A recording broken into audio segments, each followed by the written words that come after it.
Okay, in this video we're going to discuss rotations, and be aware that these are probably the toughest out of all the transformations to really feel comfortable with. Partly because it's hard to visualize where certain things will end up.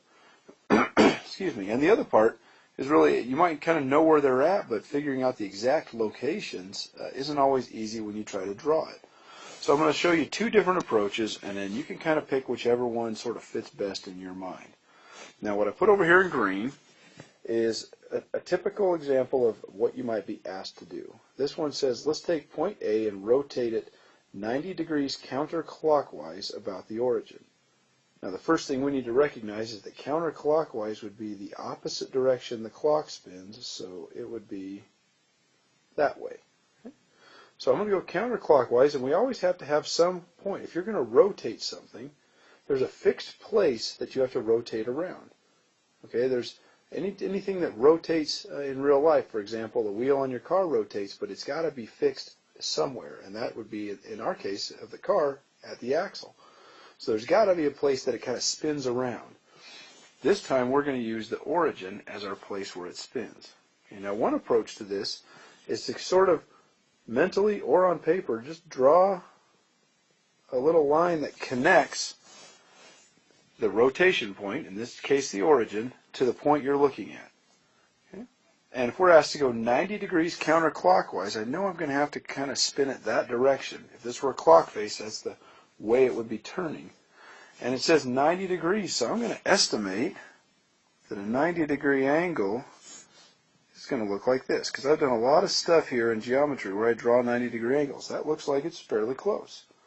So if I were to go a 90 degree angle and I didn't change the length of this line right here, then my rotation point is going to end up right over here. Okay? Now, if you had a grid here, and I purposely didn't draw it because I didn't want to jumble the illustration up too much, but if you had a grid on here where you could see the x and the y coordinates, you could figure out exactly where this would end up. Now let me show you a slightly different approach, and you kind of pick what works for you. Okay, in this case, we rotated the point. Now, some people would prefer to look at the x and the y axis and just rotate the entire drawing. Okay, now, in order to do that, we've got to set something in place. And by the way, this only is really useful when we're rotating about the origin. When we go around a different point, this could get a little tough to do with this method. So, if I'm going to spin it, I'm going to spin this entire drawing around that point that I just put in orange. Now what I need to do though is if I'm going to spin the entire drawing, I need A to stay put. It's got to stay, I'm going to say that differently. A doesn't stay where it's at right now, but it has to stay in the same relationship to the axes that it has right now. So what I would want to do is look on my grid and go, okay, it looks like that's about 2 units away right here, and maybe 4 units away right there. So whatever I do, that relationship can't change. Now if I were to take this entire picture, and basically I take the x-axis and I rotate it up to where the y was, and by the way, it only happens to work nicely in this case because 90 degrees would basically be that far.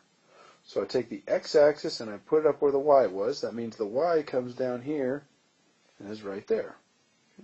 Now what would happen if I took this entire drawing and spun it that way? Well, A is 2 units away from the x-axis and 4 units away from the y. Well, if my x-axis is now up here, A is going to be right here, 2 units away, 4 units away from y. Whoops, 4 units away from y. So my A prime would end up right there. Now, I know I said I moved the axes, but that's a mental exercise. What I really was doing was moving the point. And I could go back to the way things were now and put in my y-axis, my x-axis, and just put things back where they originally were, but now all of a sudden my point's in a different spot, and there's the location where my rotation would be. See how it ended up in the same spot over here? This takes more visualizing, this method right there. This one is more mechanical, but it's kind of specialized. It's not always the easiest way to do it. It just happened to work well with the numbers we were given.